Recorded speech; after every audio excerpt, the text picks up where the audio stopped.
I didn't realize I'd become the office assistant until my boss texted me to pick up his dry cleaning during a client call I was running. I remember looking at the message, blinking twice and thinking it had to be a joke, but it wasn't. It never was with him. His name was Evan, director of analytics, self-proclaimed visionary, the kind of man who called every Friday meeting a sink of champions. When I joined the team 2 years ago, I thought he was sharp, maybe even inspiring. He spoke in frameworks and buzzwords, smiled like a TED Talk speaker, and made you feel lucky just to be in the room. Back then I was 29, hungry to prove myself. The company was stable, the pay fair, the team small enough to matter. I figured if I just worked hard, someone would notice. Someone did, but not for the right reasons. It started small, like most things that rot from the inside. Evan would pop his head over my cubicle and ask, "Hey, could you print these real quick? You've got the better printer." Or, "You're good with tech, right? Can you help me hook up the projector before the partners get here?" The first few times it felt harmless. Team player stuff. Until one morning he called me our Swiss Army knife. Everyone laughed. I laughed too. But that label stuck like gum on a shoe. Soon, helping became my unofficial job. My analyst work, the reason I was hired, kept sliding further down my to-do list. Instead, I booked lunches, formatted slides, took notes for meetings I didn't even need to be in. Evan would toss me his phone with a grin, saying, "Add this to my calendar, will you? You're faster than I am." What I didn't see back then was how neatly the trap was being set. The more I handled, the easier it was for him to delegate, until he didn't just rely on me. He expected me. When he presented reports, my numbers were his slides. When clients emailed praise, he forwarded it to leadership with his signature at the bottom. Once, a senior VP replied, "Great work, Evan." He didn't correct them. I remember sitting there, my cursor blinking over a fresh spreadsheet, realizing I hadn't done real analysis in weeks. I was fetching things, cleaning things, smoothing things, not numbers, people's egos. Then came the email that broke the pattern open.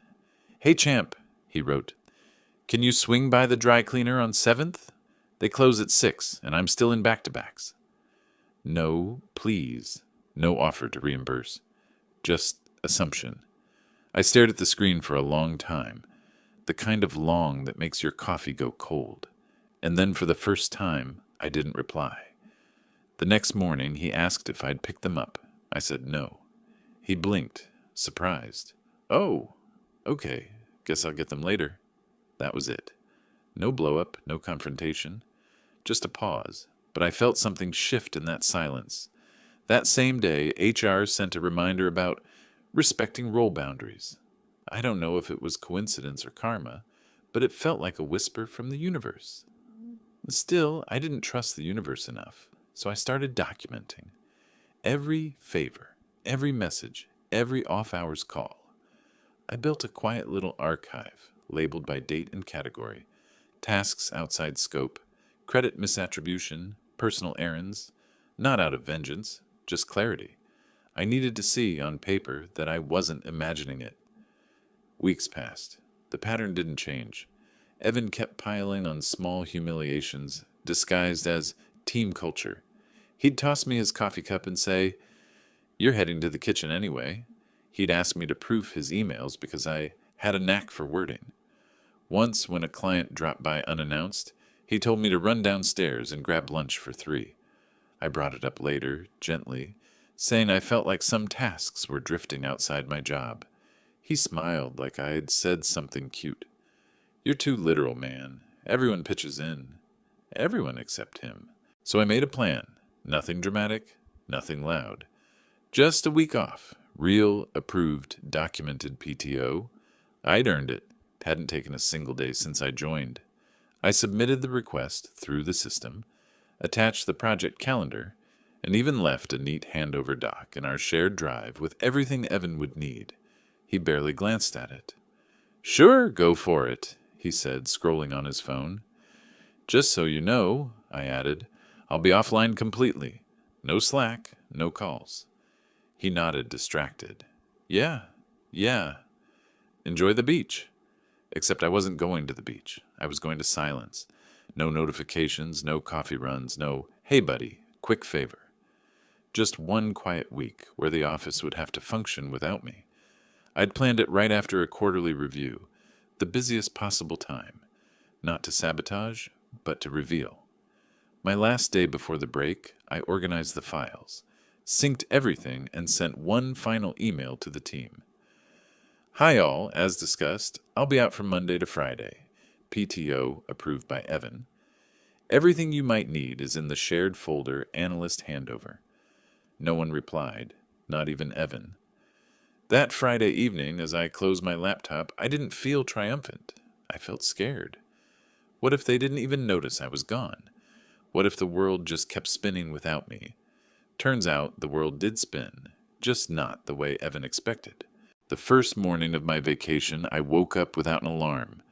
No Slack pings, no unread emails lighting up the screen. The silence felt unnatural. Too big, too clean. I made coffee slowly, the kind you can actually taste instead of inhale between calls. For the first time in months, I didn't have to double-check my phone before swallowing a sip. By 9:17 a.m., the first text arrived. Evan, hey, quick question. Where did you save the Q4 forecast file? Can't find it anywhere? I stared at the screen, then scrolled back through our last conversation. My final message before leaving. Everything's in the shared folder, top-level directory. Analyst handover. I didn't reply. At 9:32, he sent another. Evan, it's urgent. Client needs the updated numbers by noon. Still, I said nothing. PTO meant paid time off, not part-time obedience. At 9:45, the call came. I let it ring until voicemail. His voice was tight, almost controlled. Hey, not sure if you're checking messages, but we're a little jammed here. If you could just point me to that file, I'll handle it. He couldn't find it because he'd never looked before. By noon, the messages had multiplied. Now from the Team Slack channel. Maya, account manager. Does anyone know how to refresh the client dashboard? Evan said MC usually runs it. Ben, intern. I think it's in the folder called Handover. Not sure what that means. Evan. Let's not panic, folks. I'll handle it. He didn't handle it. By 3 p.m., the client had emailed the director, CCing Evan, asking for the deliverables that had been promised by your team. The forecast file wasn't ready. The metrics report had missing formulas because Evan had copied the wrong version. An older draft I'd left labeled, Archive Do Not Use. I didn't read these messages directly. They came to me later when I returned. But that first day I could feel the tremors in the silence. My phone buzzed twice more that evening, but I left it face down on the table. The next morning, my inbox, the one tied to the company, had 37 new messages by 10 a.m. The auto reply had done its job. I am currently out of office on approved PTO until Monday. For urgent matters, please contact Evan, Director of Analytics. Apparently, urgent meant everything. Evan, cornered by his own delegation habits, started emailing everyone except himself. He messaged HR asking if it was appropriate for an employee to be unavailable during critical client work. HR forwarded him the PTO approval record with his own initials next to it. Day 2 ended with him calling our compliance officer at 8 p.m. to ask about a quarterly audit he didn't even know existed. One I'd prepped for and documented weeks in advance. Without my checklist, they missed a submission window. The compliance officer flagged it to the director. By day 3, the dominoes were falling. The client's renewal meeting, a $1.2 million account, was scheduled for Wednesday. Evan tried to run the call. According to Maya, he stumbled through half the agenda, couldn't locate the latest KPI sheet, and froze when the client asked for the variance report that I'd automated.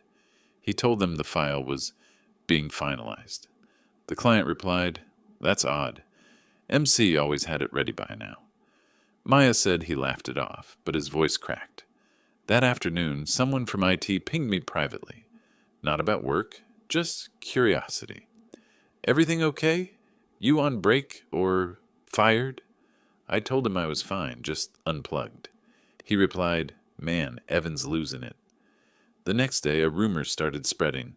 Evan had spent most of Thursday in the conference room with the door shut, frantically flipping through spreadsheets, muttering about corrupted data. He blamed the system migration I'd recommended 6 months earlier, the one he'd refused to implement because we'll deal with it later. Meanwhile, HR was quietly piecing things together. My auto reply, the timestamps, the approval, the compliance miss, the client complaint. The sudden influx of messages flagged urgent from one manager's department. Someone upstairs started asking the right question. Why does 1 week off from a single analyst cause this much chaos? By Friday morning, the office chat was chaos disguised as professionalism. Ben, does anyone know where Evan is? Maya, he's in the director's office. Been there an hour. Ben, is it bad? Maya, he told the client you were redoing the whole dashboard over the weekend. I told him you were on PTO. Ben, he said, he'll do it anyway. He owes me. That message, those 4 words, would come back to haunt him. I spent that Friday afternoon in a small cabin upstate, reading, feeling the weight drain from my chest. Every instinct screamed to check my email, to help, to fix. But I didn't. Not this time. For once, I let someone else taste the panic I'd been swallowing for months. Saturday came and went in peace. Sunday, I packed up, drove home, and prepared for the quiet re-entry. I didn't expect flowers or apologies. I just wanted neutrality.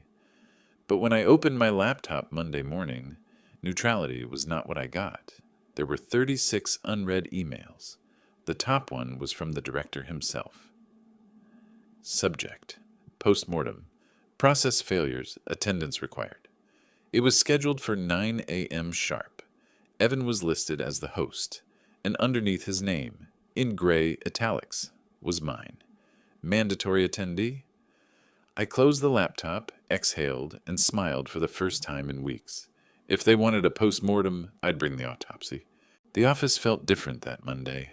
Not louder, just tenser, like the air itself was waiting to see who would speak first. People who usually greeted me with casual mornings now gave cautious nods, like I'd walked in from a battlefield instead of a week off. Evan's door was closed, blinds half drawn. Through the frosted glass, I could make out his outline, pacing, gesturing, talking into the phone like someone trying to plug a dam with bare hands. At 8:55, I walked into the conference room. The calendar title, Process Failures, flashed across the screen. The long oval table was already half filled. HR, the director, Maya from accounts, a compliance officer, and 2 analysts. Evan was at the head, sleeves rolled up, jaw tight. He smiled when I entered, but the kind of smile you give when you're bleeding and pretending not to. "Good to have you back, buddy," he said. "Rough week, huh?" I nodded. So I heard.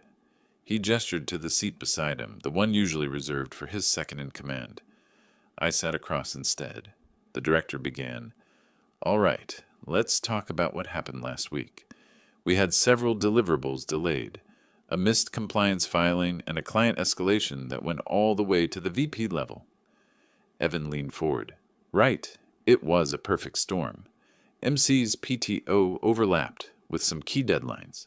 Poor timing, honestly, and a few handovers slipped through the cracks. I take responsibility for approving the time off, but—" I interrupted gently.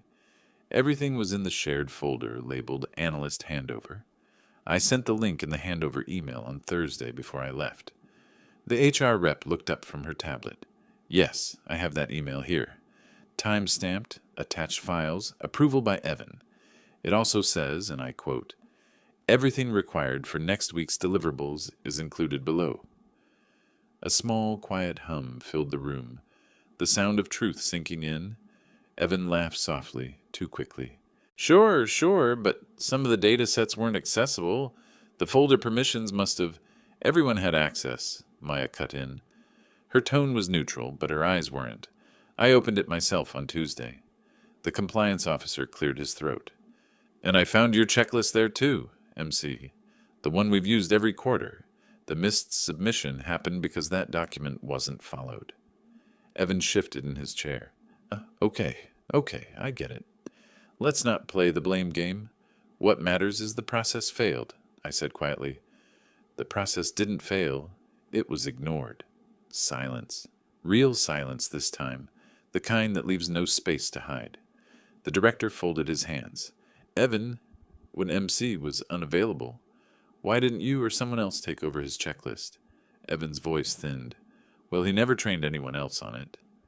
I opened my notebook, flipped to a tab section, and slid it across the table. Here's the training document I created 6 months ago. I suggested we implement cross-training and a shared SOP structure. You said, and I quote, "We'll deal with it later." The HR rep's pen froze mid-note.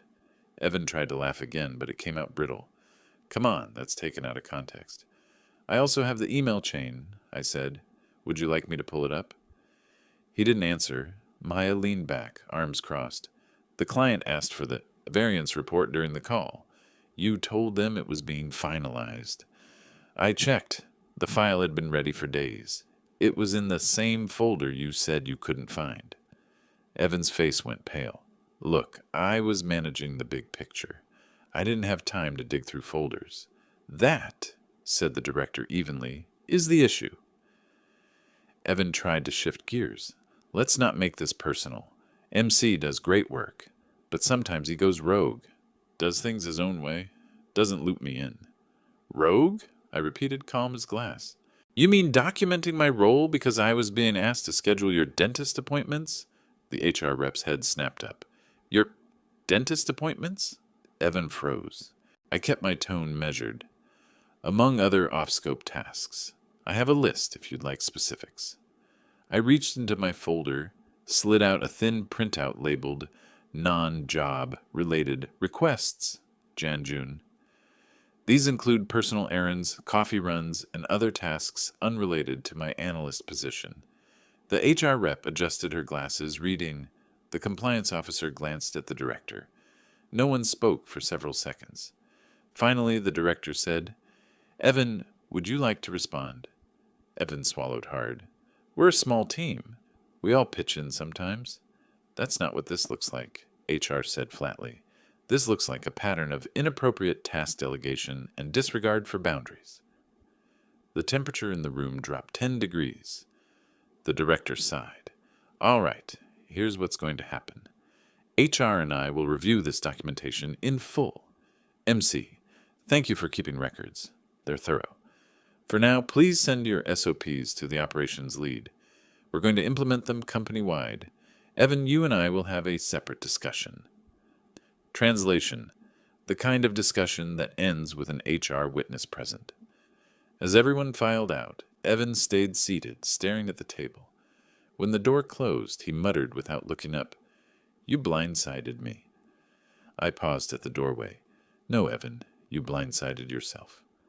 I left him there, sleeves still rolled, face still frozen in that perfect corporate calm. That evening, as I packed up, Maya passed by my desk. You know, she said quietly, the client called today. They asked why you weren't on the last call. They said, and I quote, he's the only one who actually answers questions. I smiled. I'll take that as feedback. She grinned back. You should. By the time I shut down my computer, Evan's office light was still on. The blinds were closed this time. No pacing, no movement. Just the shadow of a man trying to figure out where it all went wrong. I knew where. It started the day he confused authority with ownership and forgot who was really holding the place together.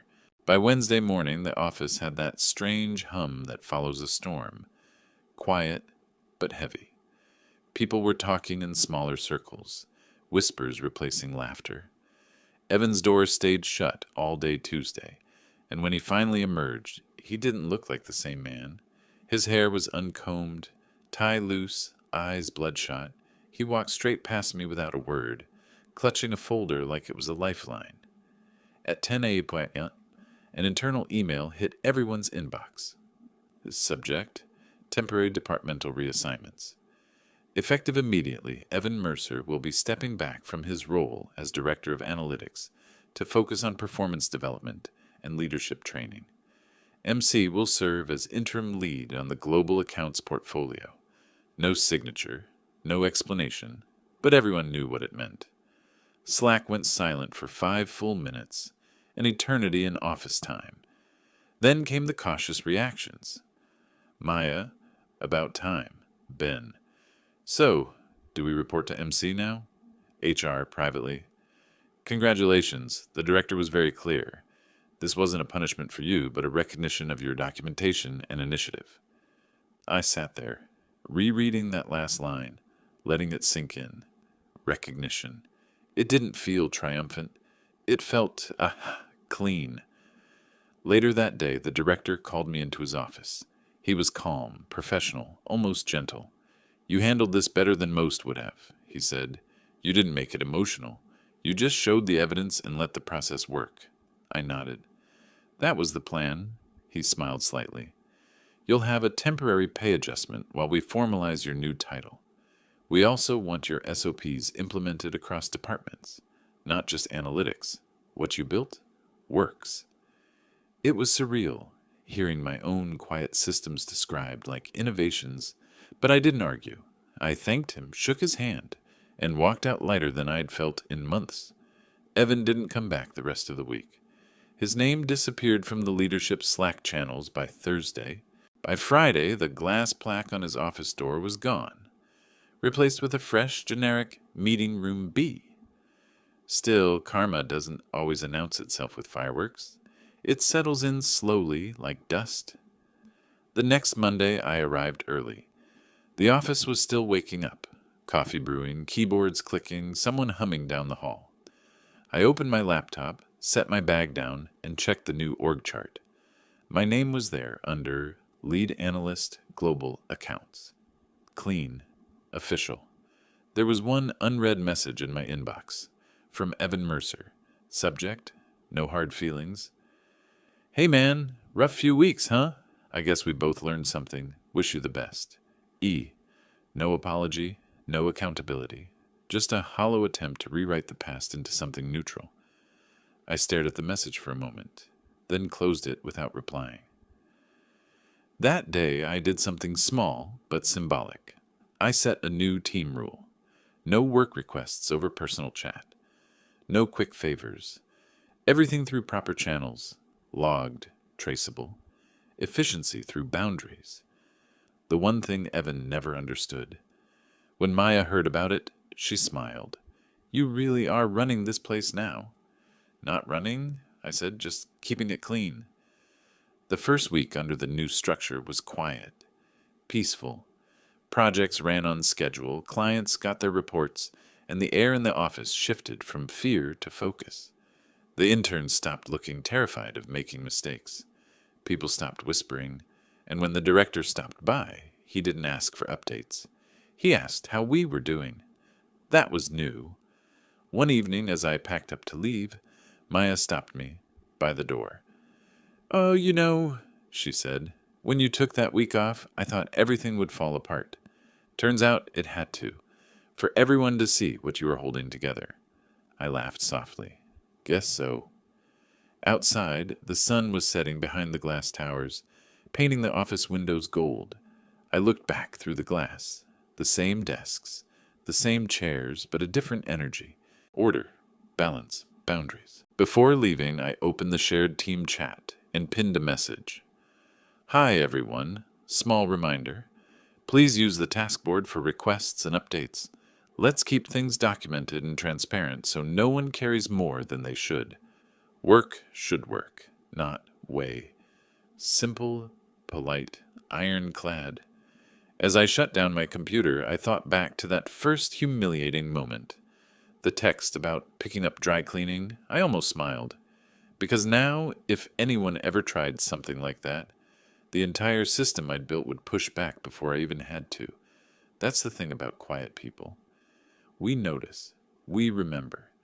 And when we finally stop saying yes, the world doesn't just hear us. It adjusts. I walked out of the building, hands in my pockets, the city humming low around me. The night air smelled like rain. Somewhere above, office lights flickered on one by one.